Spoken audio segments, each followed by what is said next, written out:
you. Thank you for that lovely seated ovation.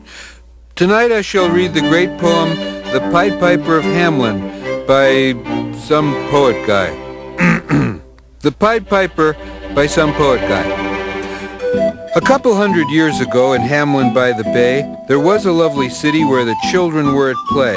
The food was great in Hamelin. Almost all the travel books agreed that Hamelin had the best in fine Italian cooks.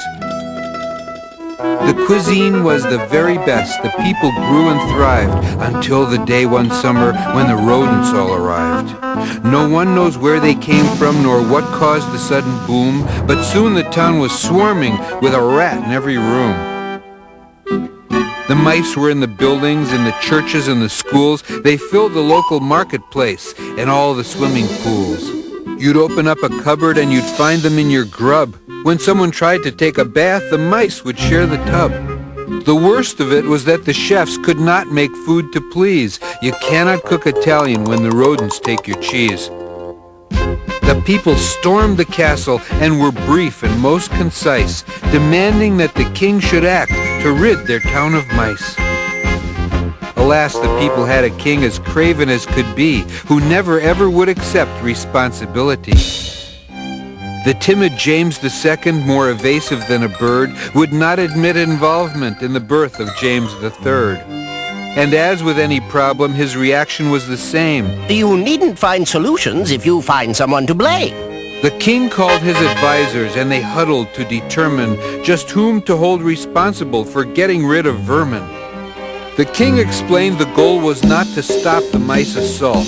I need someone that I can hold completely and at fault.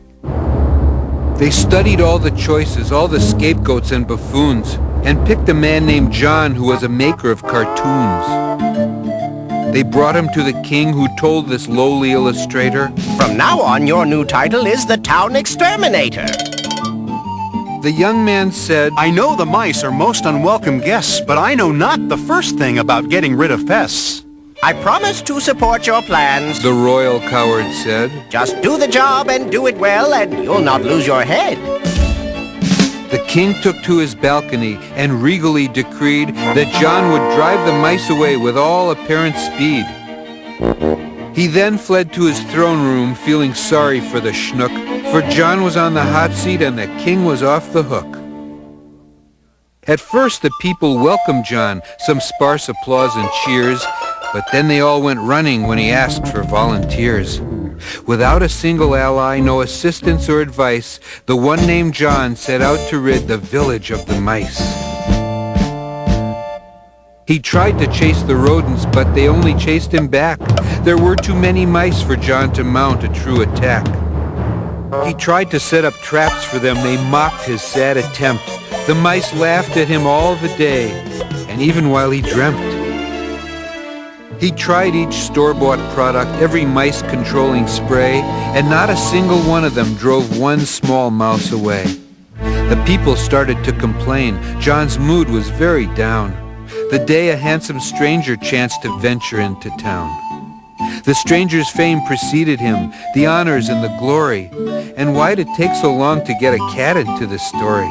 My name is the Pied Piper. I play horn and I'm a dancer. John asked, Why do they call you Pied? The cat said, here's your answer.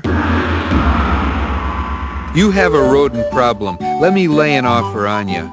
I'll solve it if you'll pay me in spaghetti and lasagna. The king will surely pay that price, Thought John with gratitude. to get rid of the mice for just some cheap Italian food. And so the deal was confirmed, both parties satisfied.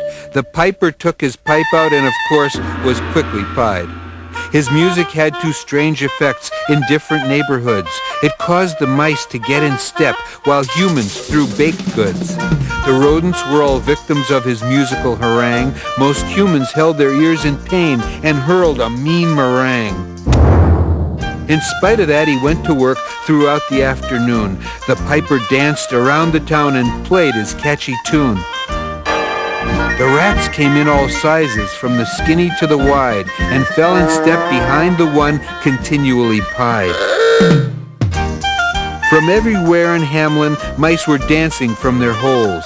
The piper kept on playing, dodging bagels, cakes, and rolls. And soon he'd gathered all the mice in many shades and colors. They'd put the piper to the test. He'd pass with flying crullers.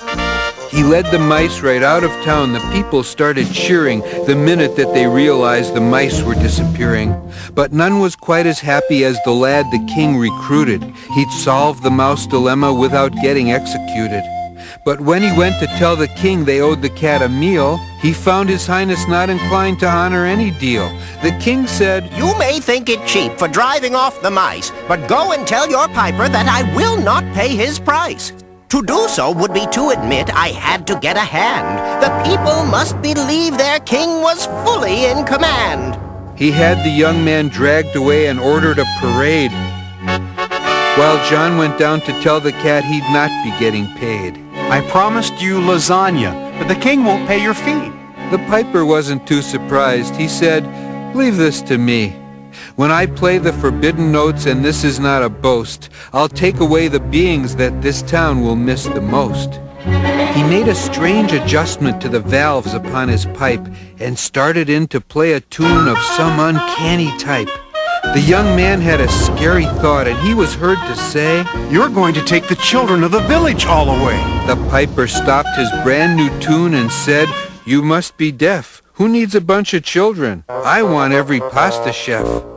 And so the piper played the song, which quickly overtook each citizen of Hamlin who was an Italian cook. From every pizzeria they fell in behind the kitty, who led them off to somewhere far away from Hamlin City. The people were so angry that they overthrew the king, the only time he'd ever taken blame for anything. They never saw the chefs again, but this much we can tell. Wherever the Pied Piper was, he sure was eating well. The end.